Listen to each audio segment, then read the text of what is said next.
Assalamualaikum warahmatullahi wabarakatuh. Perkenalkan, nama saya Ninyoman Widiani dengan NIM 211931009, Prodi Manajemen kelas B, Fakultas Ilmu Sosial dan Politik. Baik, di sini saya akan mempresentasikan hasil dari makalah karya ilmiah yang telah saya buat dengan judul Pencemaran dalam Lingkungan Hidup. Jenis pencemaran. 1. Pencemaran udara. Pencemaran udara tidak selalu dikarenakan oleh ulah manusia. Pencemaran udara bisa juga disebabkan oleh kejadian alam, misalnya gunung meletus.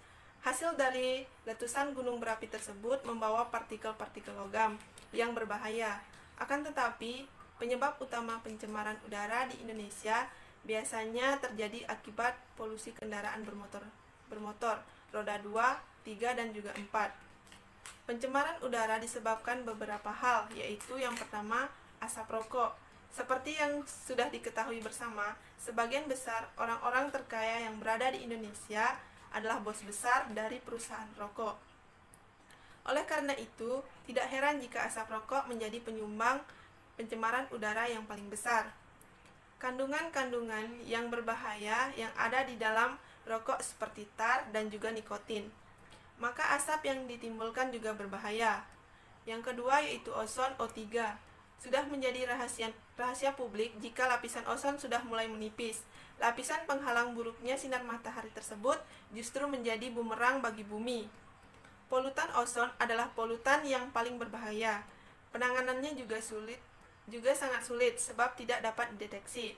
Perlu untuk diketahui, polutan ozon akan menyebabkan kerusakan pada paru-paru. Yang ketiga yaitu karbon monoksida CO. Gas CO juga adalah salah satu polutan yang sangat berbahaya.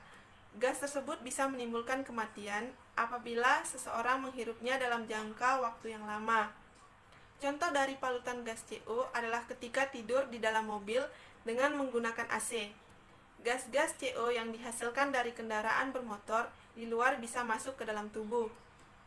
Nah, gas itulah yang menyebabkan kematian. Yang kedua yaitu pencemaran air.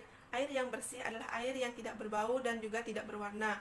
Sehingga jika diemui, air yang berbau, berwarna dan juga terdapat biota yang mati di dalamnya, air tersebut terindikasi sudah tercemar. Pencemaran pada air bisa dikarenakan oleh hal-hal berikut. Yang pertama yaitu limbah pabrik, nuklir, dan industri. Limbah pabrik, nuklir, dan juga industri mengandung zat-zat kimia yang berbahaya. Salah satunya adalah radioaktif. Pembuangan limbah dengan sembarangan ke sungai sangat membahayakan, sebab zat berbahaya akan tercampur dengan air sungai. Hal tersebut mengancam keberadaan biodata sungai dan juga lingkungan di sekitarnya. Yang kedua yaitu bahan peledak.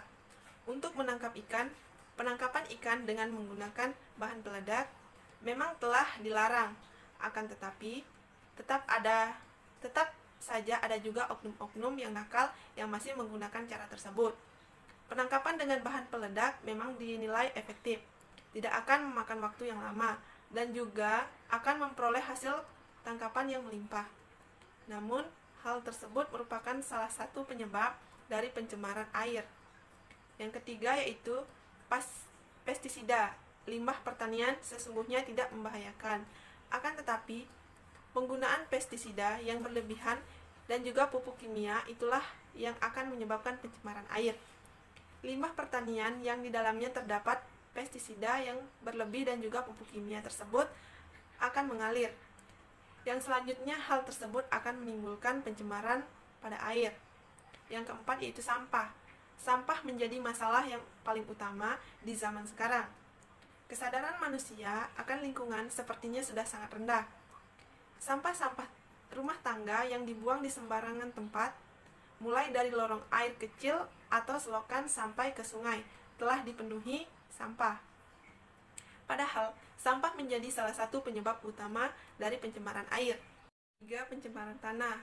Suatu tanah dapat dikatakan telah tercemar saat tanah itu tidak dapat lagi digunakan untuk kebutuhan manusia. Kebutuhan yang dimaksud contohnya bercocok tanam. Selain itu, tanah yang gersang juga salah satu ciri tanah yang sudah tercemar. Penyebab dari tercemarnya tanah atau pencemaran tanah yaitu A. Senyawa asam, B. Pestisida berlebihan, C. Pupuk kimia, D. Limbah industri pabrik dan juga nuklir, Limbah rumah tangga seperti deterjen. Selanjutnya yaitu kesimpulan.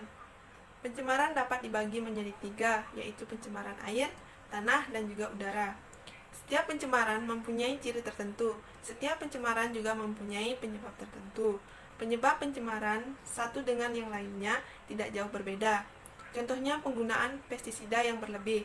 Untuk itu, manusia sebagai makhluk yang berakal di bumi wajib hukumnya untuk mengurangi penggunaan bahan-bahan yang dapat menyebabkan pencemaran dan turut menjaga lingkungan.